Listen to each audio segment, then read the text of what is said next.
So I would like you, and you just raise your hand if you have anything to say. This is the first thing I would like to discuss with you. Then I have a second thing, and then we'll open for the audience. But please, do we need explicit strategies, Jesper? And sanctions. I don't know if the microphone is on. Is the microphone on? Yeah. I don't think you would have a problem hearing me if it wasn't. But anyway, so I'm inclined to say yes, obviously. And I can't speak for Danish sports in general, but in terms of football, it is certainly more than an intention. And we used to, just let me finish my thought and I'll get back to that part. We used to have holdninger og handlinger, which was sort of an attitudes and applications, I guess would be the translation, which was somewhat implemented in parts of the system. Some clubs refer to it as sort of a normative framework for their work in youth sports and children's sports. Others didn't. The problem with intentions is that they are adhered to as long as it's convenient. The minute it stops being convenient, they stop being adhered to. Now, in terms of sanctions, this is politically, this is an area fraught with peril, because at the end of the day, in children's sports in particular, we would be sanctioning volunteers and their entity, our own member entity, which is, as I said, the clubs, not the actual children. But we do actually have sort of a middle ground in that clubs in the quality assurance program are obliged to follow them. If they don't, they are out of the quality assurance program and lose the benefits that being in the program entitles them to. So it's sort of a middle ground. Now, in terms of whether or not the rights will actually be adhered to, there's a long road to implementation, but the way the strategy was ratified means that basically all the club's organs have been involved in the process and in the making of the strategy, and ultimately they ratified it. So it is their strategy. Now, if they don't want to adhere to the strategy that they themselves made and ratified, I'd be surprised. But obviously, in terms of practical consequences of actually endowing children with rights, people are genuinely surprised every other time I speak to them. Any other thoughts, Melanie? Yeah, okay. I would broadly agree with what you said there. I think speaking about the introduction of child protection frameworks in sport in the UK,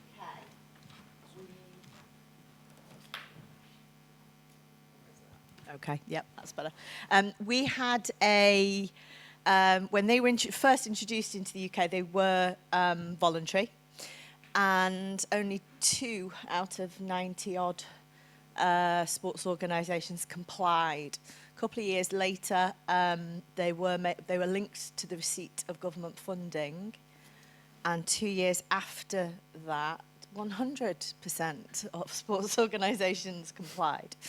So I don't know if that would be the same here, obviously, but I think that tells you a little bit about when this was, as somebody mentioned, I think it was you mentioned, this was very much about capacity building for sports organisations. You're asking them to do something new, something that they often don't have very much experience or knowledge of. It's easier to just say, yeah, and brush it aside. Whereas if you have specific policies, specific strategies, you're providing them with a scaffold, a framework to follow. And, there's the same sort of information and requirements required across sports as well. So I think that's another reason why it is necessary, yeah.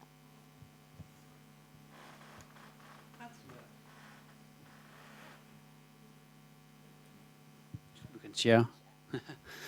Yeah, as I say in the short speak later, that is for us so important that you have the right capacity to do the right things on the right moment. We should understand the federation are coming for a federation for a few years ago that they had to think about activities before the children. I think that Jesper said very well. Now we think the children before the activities. So if we started to talk about banning something and do some equal things and so on, that we must wait a little bit about this kind of discussion, because we need to capacity and share knowledge and ideas and so on, do stuff like that, and invite to a small issue around that. My only comment here is that we need to bridge all the knowledge you have from the academic world for the other organization on a professional level to the political way, because we should also explain some volunteering political who are not sitting, have the same ideas, have the same insight that we have and you have here in the panel, to other sports, to other people who are not a kind of part of that. If you compare to Denmark, we have 486 political in the 62 federations. We also need to speak with them on a right level, and we started the discussion and talk about banning them. I didn't think that is the right way to walk. Karin? I think this is a really difficult question. On the one hand, sport organizations, and I'm speaking about all of them, sort of generalizing, but are a bit slow, to say the least, of acting when something well, if a child is abused, we know that that's something that could take a long time to investigate, at least in Sweden. On the other hand, if we should have sanctions, we know that that's a very difficult area. There could be one coach misbehaving among 30 coaches in a club. There are teams that are working perfectly fine. There are maybe one team that doesn't. I know the Swedish Sports Confederation have discussed this for a long time, but there have been sanctions. A few years ago, there was a report from the Swedish Gymnastics Federation, and there were huge misbehavings that sort of went public. And then the Swedish Sports Confederation actually stopped the elite grant for the Swedish gymnastic federations until they could show that they had really taken action to stop some of that things that we got to know about then. So sanctions might be a way, but not as a general solution to this very difficult problem. I just want to link in Cecilia. She asked to, please. Yeah, I just wanted to come with some perspectives I think is interesting in this debate. Can you all hear me? Yeah, speak up a bit. Okay, I'll speak up. Well, I think that when it comes to promotion rights, I think it's not only about promotion but about implementation, right? And I think that we touched on this earlier with the football federations in Denmark. But when it comes to that as well, it's not only about what we do, but how we do it. And I'm going to start with the sanctions, but I'll get back to some more general considerations afterwards. I think when we talk about rights, and in our case, in Norway, we have some of them are more aspirational or progressive rights, as you those of the charter, right? There's the children's rights in sports.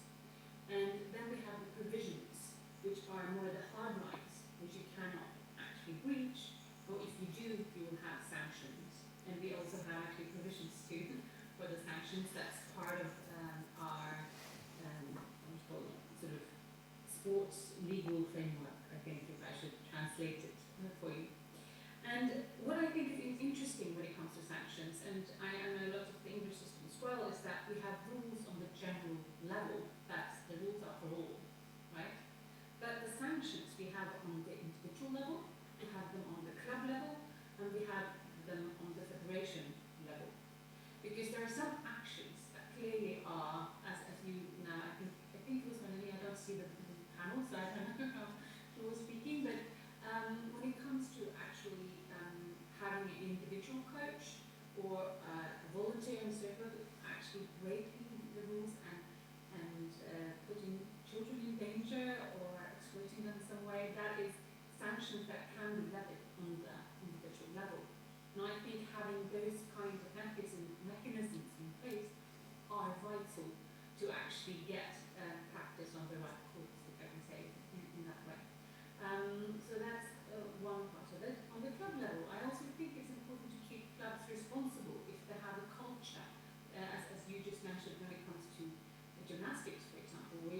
saw quite a widespread culture that was off track, how do you actually sanction that? That is a good question. So I'm going, I think sanctions are important because we're, I don't know if it's in English, you put in math where your money is. Basically, that you show that you have follow through, you show that you mean what you do, and that you're not neutral when you see the exploitation of children. And I think that's immensely important to exactly have that hard line. On the other hand, when it comes to progressive rights, making this sort of a conducive, fun, good environment for children, having them participating, having sort of right of participation, Cecilia. as we talk about, Cecilia? I think it's immensely important that we encourage. Cecilia, sorry, we just have an alarm testing here. And in fact, there's also some music in the loudspeaker now and then. Okay, okay. But now, Cecilia, we're back in. And nobody was harmed or... No, we're back in. Please continue. Some important insights. Please. So the progressive rights, I think that creating enthusiasm about that, engaging youth and children about what they have the right to, is extremely important, and that goes into our coach education. That we train our boards, for example, is very good when it comes to implementation, and also the strategic communication around that. We're happy that the Football Federation has stolen all our movies. That is thumbs up from here. I just wanted to say that. And that is, because that is an important part of how communicating these important rights out to all parts of our sports. So that was some initial reflections from my part. Thanks so much, Cecilia. Jesper, did you want It was just a quick remark on the whole sanctioning thing, because I think what we have to realize is that sanctions can only be applied reasonably insofar as the clubs have had time to adapt and implement. Now, before we even get to that, they have to have had the chance to have the rights explained in the specific football context I work in. That's reasonable. It's reasonable to give them a chance to actually understand the implications of the rights before we start sanctioning, because otherwise we are basically doing what a bad coach does. We demand something of them, but we are unable to explain the process, how they get there. So I think there's a question of maturity there, and I have to say, this has been my experience for 2.5 years discussing these issues. Take a look around the room. You, all of you, take a look around the room. Would you guess that the people in this room are sort of representative of the demographics in the Danish football clubs? Nah, you probably wouldn't, would you? And we have to understand that where these things ultimately must be applied, in my line of work, on a football pitch with a volunteer, late November, it's 2 degrees, raining. Right? It's pretty far from here. And that work is, like I said, I can come from it from sort of the philosopher's standpoint. I understand rights. I understand how rights work as a sort of a way of thinking. But to actually implement it, to turn it into behavior with a volunteer coach who has limited or no education, that is the crux of the thing. Yeah. Pia, just want to say, yeah? Yeah, I think I'm mainly speaking on my behalf. I can't take all our clubs in addition, but I think considering that our clubs have basically volunteering as both in the boards and as trainers, it's difficult to make it mandatory to put some rules for how to include the equal rights unless they are meaningful and that they can implement them in an easy manner.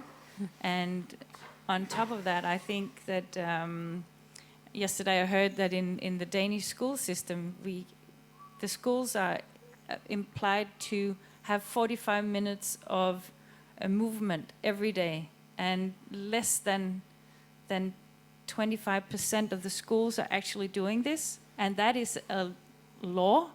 And there is so if you are regulating something within a system where you actually have a law, you can set up some what did you call it, the sanctions, and they're not doing it there. How can you do it on the volunteering in the clubs? I think that you have to be really careful. But I reckon, yeah, thanks very much. And I do understand all the challenges, but I reckon that you don't have any sanctions for the movement. And I reckon whether the insight from the UK, where when you decide that you have to follow this, we explain it, and it's linked with the economy you get, then 100% are capable of following it in a short while. So I wonder how much maturity are we waiting for here? Cecilia is suggesting a diverse approach where we have hardline rights and we have the different other things. But now we are debating, and Helen wants to say something, and we also want to open for the audience. Hello again. I'm thinking about the child's perspective, and in Sweden we can see devastating that the children, as Karin said earlier, are 11 at the peak. Then they are leaving us. So I think it doesn't matter if you have regulations or not. The children will not stay in sports because we don't make them feel good about themselves. And it's an easy way of doing this. It's like if they are enjoying their sports and they feel a sense of belonging, they will stay. And if they stay, they will develop. And I don't think that the key issue is if they are volunteers or not. It's the kind of way that we look at children.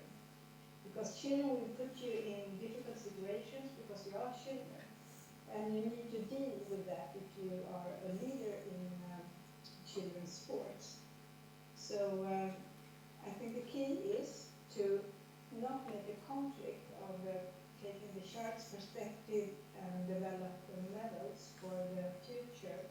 It's to see children as they are right now, and that will be a difficult place sometimes, but it will also be the most beautiful place you can be in because you're together with children and you will make them develop.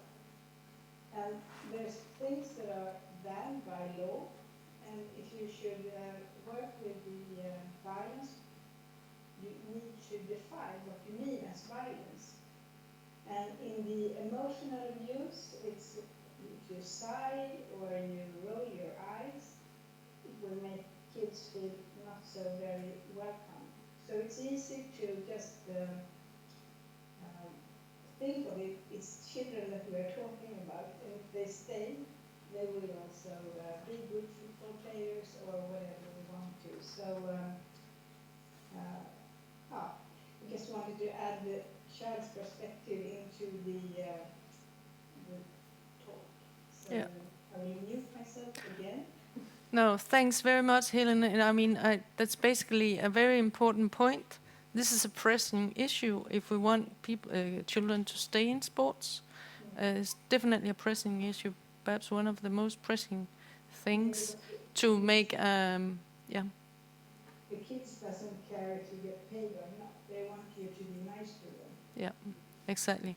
So let's move into implementation. Now, we've talked about sanctions or not, and we talked about the variety between how it's done in the Scandinavian setting. The question of implementation is, I think all in this room agree that no strategies are important if they are not implemented. So we need your thoughts on how to implement this. Let's try and be quite specific. How to implement such considerations. Jesper, do you want, or Cecilia? Do you want to say something first? First, I don't decide that. You decide that. I decide you because Okay. you were. No, I just when we sort of link the adherence to child's rights to government funding, something happens. But if I could just sort of tease you a bit on that point, I'd like to question whether or not they adhere to the formal requirements or whether or not they actually change behavior. Because in my experience, those two things don't necessarily go together one-to-one. Now, we have, over the years, done many projects saying that if you want to participate in A, you must do B. All these sorts of, we can do, even our own, now the quality assurance program we have, they could likely fill out the paperwork in a sufficient way and get on with life. So, and I'm not talking about sanctions here, I'm just talking about following up.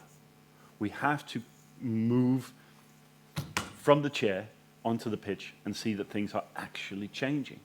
Because I mean, you said it in different terms, but culture eats strategy for breakfast. And it's absolutely true, the children do not care whether or not the coach is paid or not. It doesn't matter, they care whether or not they are treated properly. That's good. We all want to see that. That's good. But we cannot make that assessment sitting here or in a boardroom somewhere or in academia or in, you know, whatever, federation offices. We cannot make that assessment from there. Yeah. Cecilia first. But we can try, obviously, we can try to build mechanisms to actually make sure that someone on the pitch reports these issues when they see them. Cecilia. Thank you. I just wanted to ask you a question, like, be as concrete as possible, to understand you. I want to give the different sort of measures that we go into, that we work both on the national level, on the federation level, and confederation level, and on the club level, is that coach education. Actually, we've made a diploma-based coach education program that's based on the rights themselves and how that would look into practice. And we made it mandatory for all voluntary coaches and head coaches to take this diploma before they can actually be a coach for any team or in any sport. So that's one. We also have included in our board training and education that goes both on the federation level and on the club level.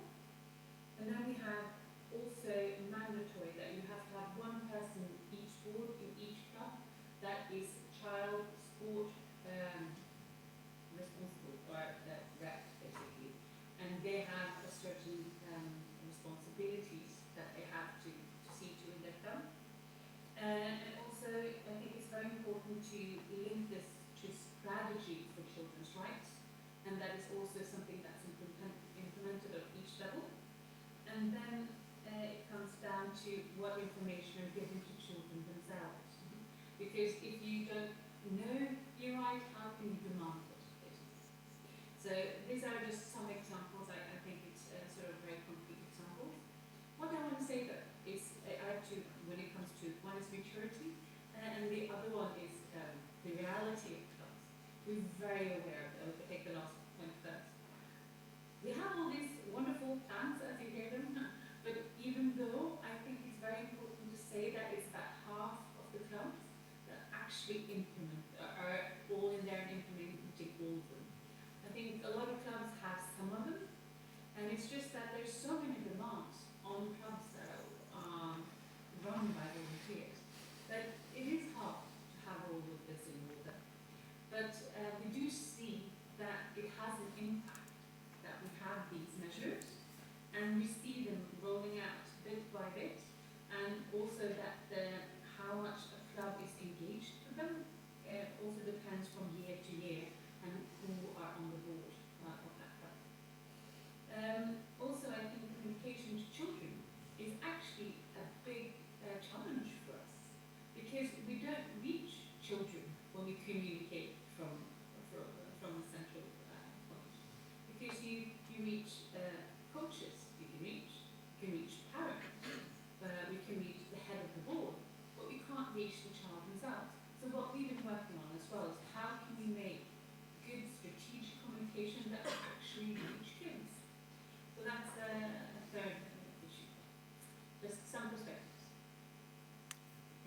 Thanks very much, Cecilia. This is really informative. Melanie? I'm going to come back after being teased. Thank you. Come back following my teasing.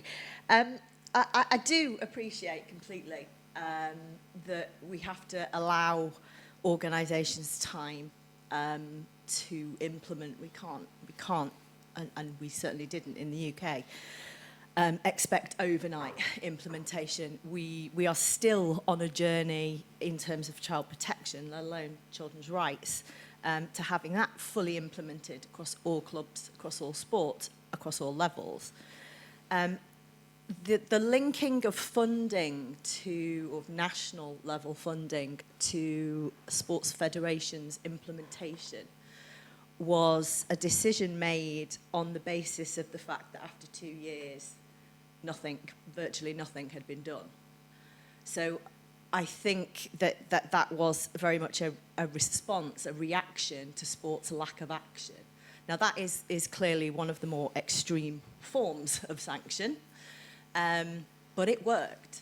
And now I completely appreciate, and I do not, as an academic, I don't actually spend most of my time sat in an ivory tower writing theoretical research papers. I spend most of my working time, aside from teaching the next generation of coaches on children's rights, I spend a lot of my time working with sports organisations from national and European level right down to local club level on how they implement, what works, what doesn't, what does implementation look like. And I think one of the things that linking national level funding to the implementation of, whether it's children's rights or child protection, policy implementation did was signal the importance. That takes time, and it certainly doesn't mean that because we can tick boxes and say, well, we've got, criminal records checks in place. We've got, there are flaws in all of these things, but as Cecilia mentioned, it's about an overall strategy. One of the things it did was signal the importance of, in that case, child protection, right down from the top level of sport down to the club level. That still takes time to implement, and we're not fully there by any stretch. But and that is one of the more severe sanctions. But I absolutely think that sanctioning, a carrot and a stick approach is the way that we've dealt with it in the UK, and that seems to have worked or be working. It's certainly not a complete project. Thank you, Melanie. Franz? Yeah, I totally agree that money works, and it works. And there's two question in the same area. First of all, how are they from funding to implementation some of the things? The first thing is political things that we'll say a little bit about. The implementation things is another area who are some people who are better than I am to do. But the headline here was the Scandinavian kind of sport and so on. So a little bit information around how it works here, and also I know that it works in Sweden. That we have a funding from the government here, and we decide to have a strategic agreement with the federation for that.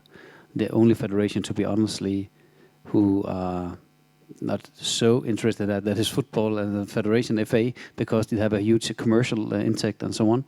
But if you look into, example, Pia, who is sitting here, who is president for the swimming federation, that we have agreement with them. There's 3, 4, 5 key indicators that they can work with. We give some funding information or a funding issue in it, and then we have an evaluation around 4 years and so on. And if it doesn't work, we can move the economy. And when you look into half of all this strategy funding areas are working into to Christian around children, because we are very, very huge, around the 2 million members. We have 80% are coming from small childs or coming in for this area. So many of the strategy agreements are building up around issue around children. So we have the motivation level on a political way to do that. How we implemented the kind of thing, surely very agreed with you, and especially Jesper, that there is a gap between what we decide to do and what happens in the pitch out there. But I really think that is not in the boardroom that is decided to do that. That it must be some other things, and there are also a professional kind of skills to do this kind of things. So it's only to that is. I heard a lot of two things, and we have mixed it a lot here: economy, implementation, and around that. To understand the Scandinavian model of the government kind of a grassroots part of sport. So that is only a small comment around that. So we have the opportunity to do that. And the last comment is that we of course we have some red light or red lines, so we cannot go into example if you have been violent across some kids in the small clubs and so on. We have a rule system, but again they put it around they put it. We have make the rules in the boardroom, and then that is a more academic way of do that and do the implementation of this kind of rules. Actually, to be honestly, I didn't know that. I only have the information after the conclusion in the judgment system around us. So that is only to be quite clear what is politics, what is economy, and what is the best academic world to do it, and also all the banded way of working with the sport industry also in it. So that is only to be clear about that. Thank you very much. And it's definitely a complex issue where economy intersects with the rules and regulations and implementation. So I really want to open the floor for questions, but Cecilie, you wanted to add something? Just a very short comment to what Melanie said about the actually not giving funding to clubs. We don't have the same system in Norway as you described. So what you're saying is actually not a possibility, to my knowledge, with us, because we have funding that goes directly to our central organisation, and the clubs themselves are funded elsewhere, and we're completely independent from the state. So there's actually not that possibility as much. As you say, we're organised quite differently, if that makes any sense. Yeah. I just want to say that. So, but what we have the possibility of doing is encouraging by, for example, giving grants or granting money for projects and so forth. So, sort of that kind of organisation, I don't think, to my knowledge, we don't have fully that kind of possibility, actually. Yeah. Fine, thank you very much. Jesper, is it okay that I open? Can I just quickly say, I didn't mean in any way to imply that anyone was sitting in an ivory tower. And, being a philosopher, I'm very inclined to building ivory towers myself. But I think the important thing, and it sort of goes back to what we discussed in the earlier session, I think the important thing here to remember is, from the perspective of the child, has things changed for the better? And I understand that is a process that can take time, but ultimately that has to be the measure. There is nothing we can do in terms of, we can set out KPIs and do whatever we want from sort of a federation point of view and tick all the boxes. It's fine. We have to make sure that there's been a meaningful change for the children. So we're back to the involvement of the children in the actual process of these things. Yeah, and maybe also involvement of professionals and Sure. knowledge, Sure. as Frans was hinting at. Now I want to open the floor for questions. Is it okay? Beep, beep. Okay. Hello, my name is Marie-Louise. A year ago, a little bit more approximately, I worked at the Danish Federation of Gymnastics, where we worked on updating the code of ethics. And we also, while we were working on this, experienced how it's really difficult to implement it in the in the practice of the clubs, especially in gymnastics. Gymnastics is a sport that's very vulnerable to child abuse, in my opinion, because there's a lot of the disciplines, some of the children looked as seniors when they're 14 years old, for example. But I'm a little curious to ask you guys, where is the main responsibility on like implementing this? Is it at the federation level or is it at the club level? And if it's both, how do we like make the two levels work together in a constructive way? Yeah, maybe a little bit of a big question, but No, yeah. great question. Bea, did you want to say something? I think that's a very good question you have there, and I think that, in my opinion, it would be both sides. The federation would I don't know. You asked before for some specific or concrete examples, and I think that the concrete examples should come from the federation. I know from some of our clubs in DGI that when they have used the code of ethics or code of conduct and used the guidelines to discuss how do we want to be members, how do we want to include the youth and children, and how do we want to talk to each other, they eliminate a lot of the conflicts that arise, not just the abuse, but also the conflicts that arise between the board members or some of the trainers and things like that. And that knowledge should be transferred to the clubs to take them in. But the clubs should also see it as a meaningful thing to implement. And I know that in DGI we also work with kropslig dannelse, where the focus on the body, which is exposed a lot especially in gymnastics, but also in a lot of the other sports, that it's very important that we teach our children and youth that we have different bodies and we have the right to protect our own body. And so it's a very complex area where also I was very happy that Helen just made us keep the child in mind, that what this is all about. And then my last point is that I think we often forget to ask the children and the youth, and you can talk with them about a lot of things, and we always end up talking about what would they think, but we never really include them in our discussions. Yeah. Karin?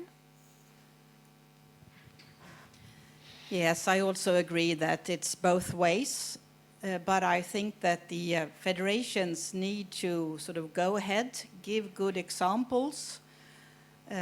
We've done a study where we looked at 100 riktlinjer, what's the word, guidelines that clubs had, and it's difficult to say what's affecting what, but where the federations had, guidelines that were easy to access and that were trying to be implemented anyway, the clubs had more elaborated guidelines.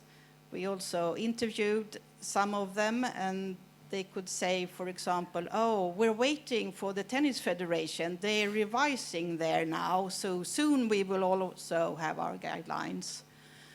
But we also saw that it's a lot easier, it seems like, for clubs to state what's the duties of a child or a young athlete. You must train so and so many percentage, you must call us if you can't come, you must be quiet when the coaches speak, you must bring your equipment, you must do all that. And then it's not as much elaborated examples of what is also your right. So I think that's something that could quite easily be developed. You have the right to stay home if you're not feeling well. You have the right to so-and-so. I'm also teaching coaches or coaches to be, and that is an example that my students sometimes get. And I have actually an awful example of that I've picked from an anonymous tennis club, saying that, you know, to be part of the selected team, you must do this and this and this and this. And so their assignment is to change this and say what these athletes have the right to. And they find it quite difficult before they sort of get the hang of it. Yeah. Thanks a lot. Another question? Well, I'll start with a question and then an explanation. Do we really want to listen to the kids? And the reason why I'm asking is that in the Danish Federation, we are streaming from some of our national championships. We are streaming 8 swimmers at the age 12 and up, actually. And you know, most of you know that there's been a lot of media around this in handball, and they were quite surprised, so they stepped back immediately.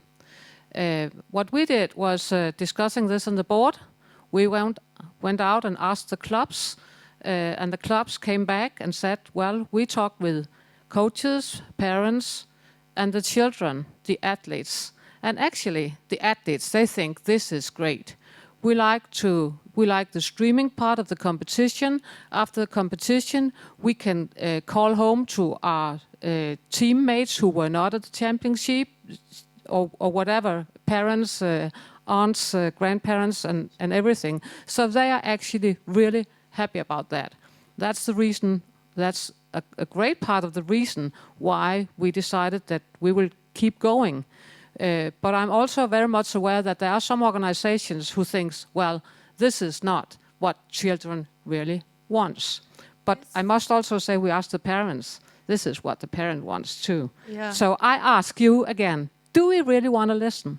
Yeah, we definitely want to know about the design of how you ask the children as well, because that's quite a complicated issue. It's not a science study, but it is, do you like this?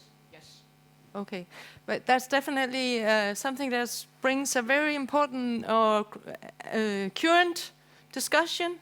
Jesper, want to say something? Yeah, just, well, I mean, it's, I can't speak for streaming specifically.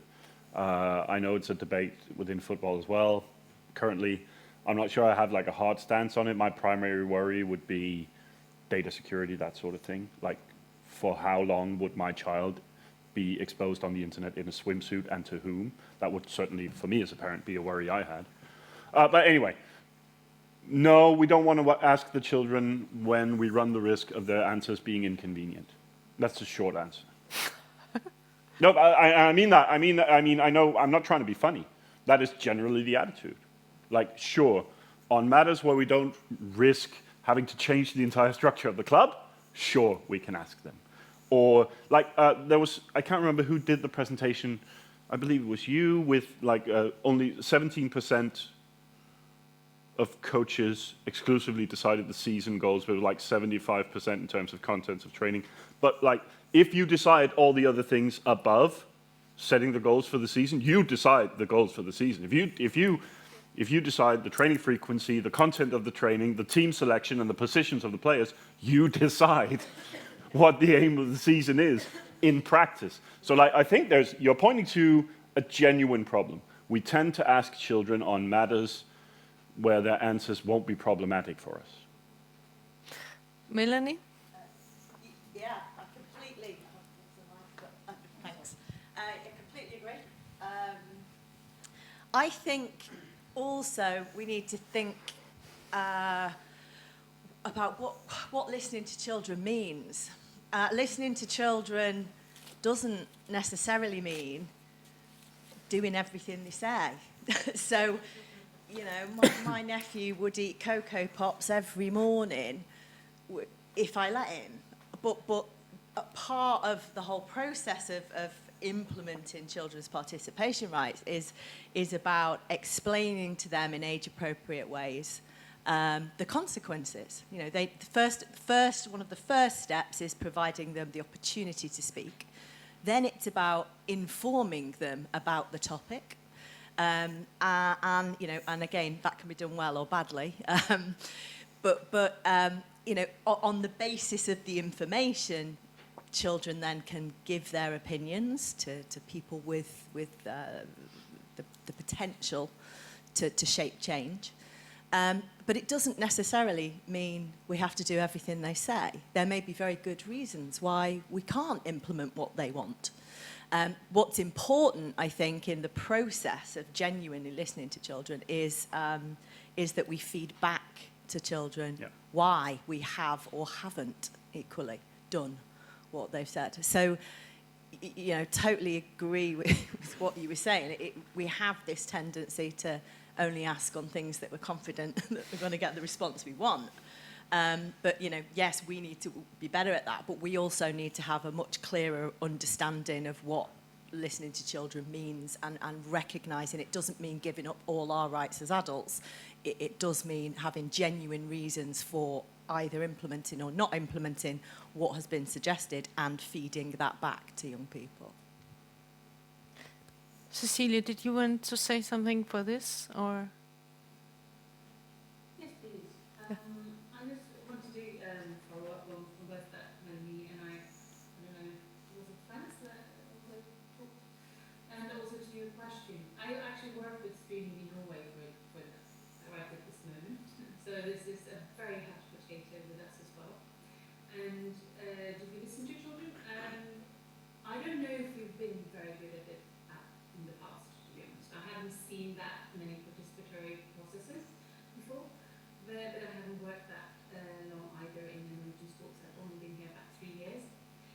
But at the moment, we are doing quite a comprehensive participatory sort of process with around 1,000, I think, 1,000 and 1,100 kids that actually have their opinion now about streaming and the shape or form of that in Norwegian sports for all kids between 13 and 18 years of age. So that's it's a very interesting process that we're doing right now that comes to actually both listening to kids and taking their opinions into consideration when we are now making our guidelines for streaming.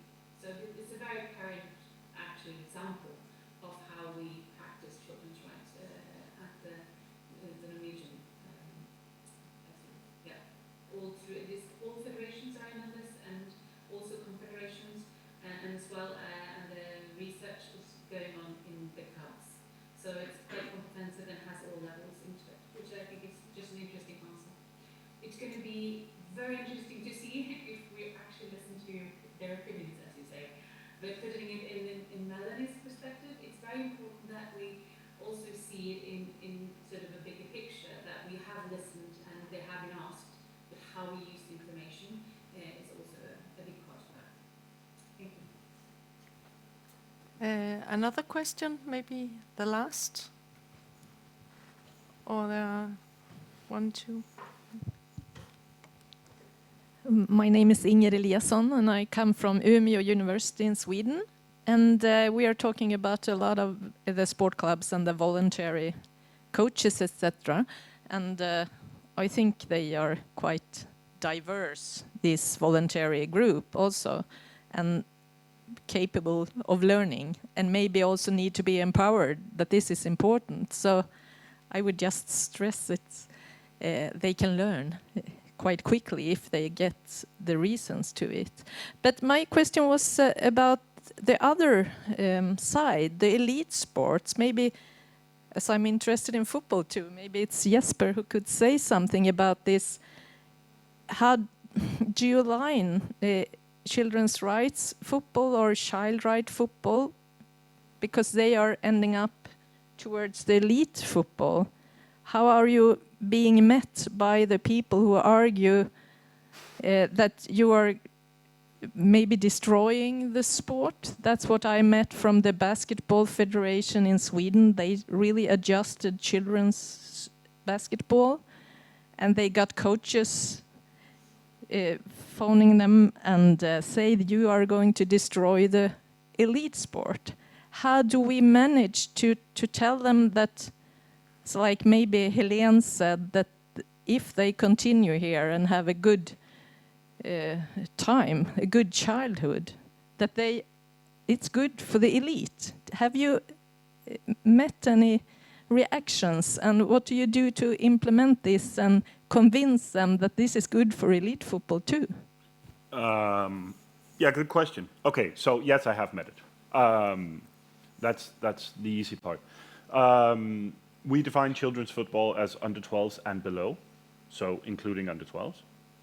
We tend to say that we don't have elite football in those age groups at all, which is not quite true anymore. What about the top centers It- where you it used screen to be. every child from 9 Nah, that's something. I mean, I'd like to explain that, but let me just finish my point. I'll explain about the top center, because that is the problem. Is that we do actually see sort of, I'll call it elite tendencies from, let's say, 10, 11 years old. So it's starting earlier, which is a tendency we're not too happy about. What we have to realize is,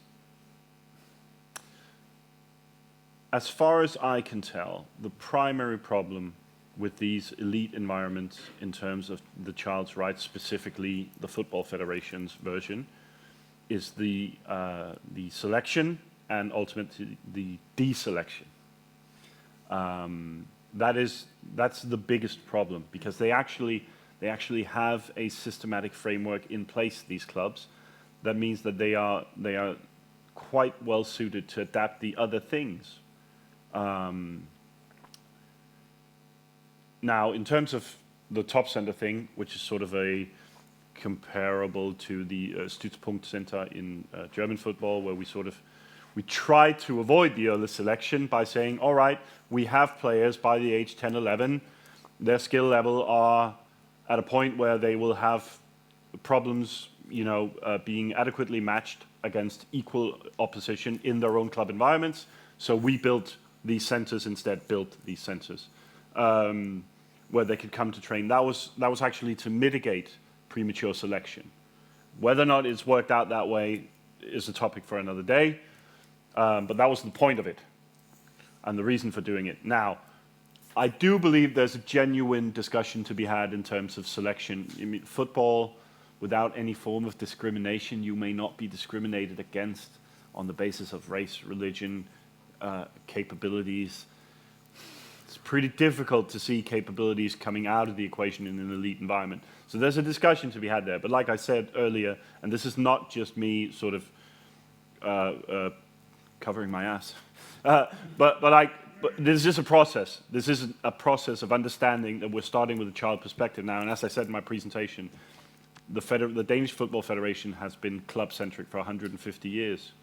These things take time. The UN Convention on the Rights of the Child was ratified in 85, I believe. 89. Like, a parent in Denmark was allowed to use corporal punishment on their children until 97.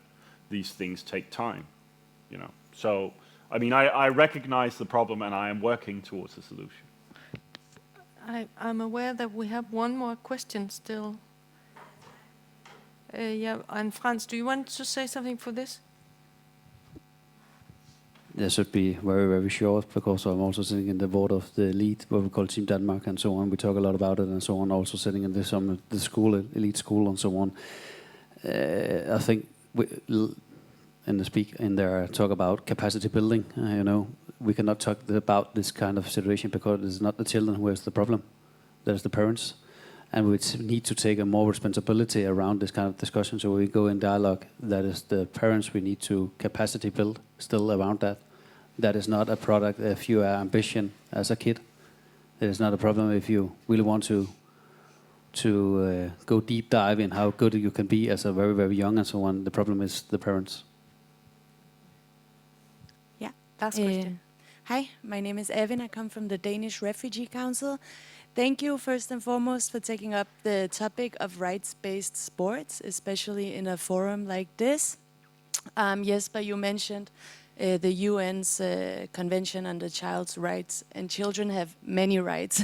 For example, the right to protection that you've touched upon. They also have the right to be heard that you've talked a little bit about. But I was wondering if you can become a little bit more concrete on other rights. What are we talking about? What is it we want the clubs and the associations to focus on when it comes to children's rights? this is a really huge question to end with. And maybe it's, I don't know if Who was it for? maybe it's, I mean, Evan, it's a wonderful question, but maybe it's something that we'll have to pursue the whole afternoon.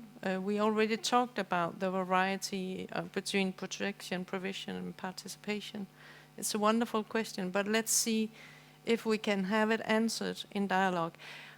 I want to finish this off by saying how exemplary I think this is. To have researchers and sports organizations sitting aside each other, talking about issues that are crucial for children and crucial for our sport as such, so that we can provide, still continue having sport as a really crucial avenue, everyday avenue for children. I think there's definitely a lot more to be done in this area, and I think we have shared interesting in and also shared challenges in trying to find ways of not only talking about but also implementing and taking a participatory approaches. I think this is aligned very much the tendencies within research and within the sport organization align very much with each other. So I think we should applaud everyone. Don't applaud, just dissipate knowledge, you know? The things you hear that make sense, tell a friend, right? Because that's the way things change. It won't change unless you take the knowledge you've gathered, either you've heard someone here, likely not me, someone else say something sensible, pass it on, you know? Make sure this actually reaches the children, so we're not just still talking about them. Yep. That's it. I just wanted to end on that. Thank you very much.